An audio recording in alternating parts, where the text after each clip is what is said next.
Bonjour Nicolas. Bonjour Emma. Comment vas-tu? Fort bien. Oui, il a fait de belles rencontres aujourd'hui et un très beau film. Oui, un très beau film. On va d'abord parler peut-être du film qui a ouvert la quinzaine des réalisateurs hier. Oui. Bande de filles de Céline Sciamma. Qu'est-ce que tu en penses?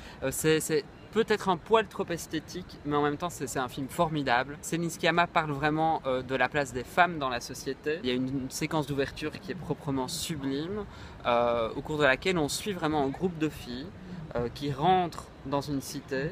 Elles sont en train de papoter, enfin voilà, elles font du bruit.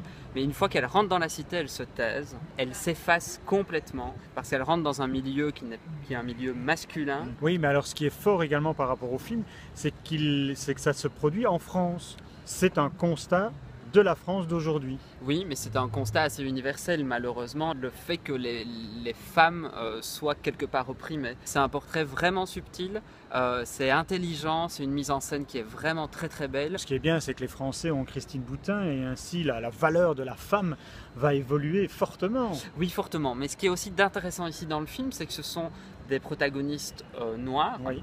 et ils ont enfin leur place dans le cinéma français. L'événement d'aujourd'hui, c'est How to Train Your Dragon 2. Oui.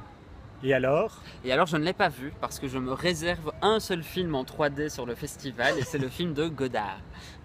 Ah, eh bien on se réjouit d'avoir ton avis. Mais on va parler alors de Captive. Oui, Captive, le dernier à Tom et Goyan qui a été hué par la presse de la projection. Ah merde. Ouais. Et toi Non, aussi, moi j'ai applaudi. Donc, c'est pas forcément le plus grand film d'Atom et Goyan, mais ce qui est très intéressant, c'est qu'on retrouve vraiment tous les gimmicks, on retrouve tout ce qui l'intéresse. Il y a un travail sur le cadrage, sur le surcadrage, l'image au sein du cadre, donc une image qui peut se refléter dans la vitre, et aussi le prisme des écrans de surveillance, le fait de se filmer. Il y a des caméras dans le film qui ont différentes incidences au niveau de la narrativité du film. Et ici, l'intérêt, c'est que c'est mis au service d'un film qui est grand public. Et ce fait d'être grand public peut permettre, je l'espère, de susciter l'envie chez ce grand public de découvrir les autres films d'Atom et Goyan. Un film qui est hué et applaudi, généralement, a une belle carrière à Cannes. On en a vu d'autres qui avaient une palme.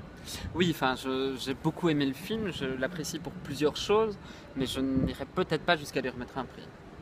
Bon, très bien. Eh bien, Nicolas, on se retrouve demain pour d'autres films que tu auras vus.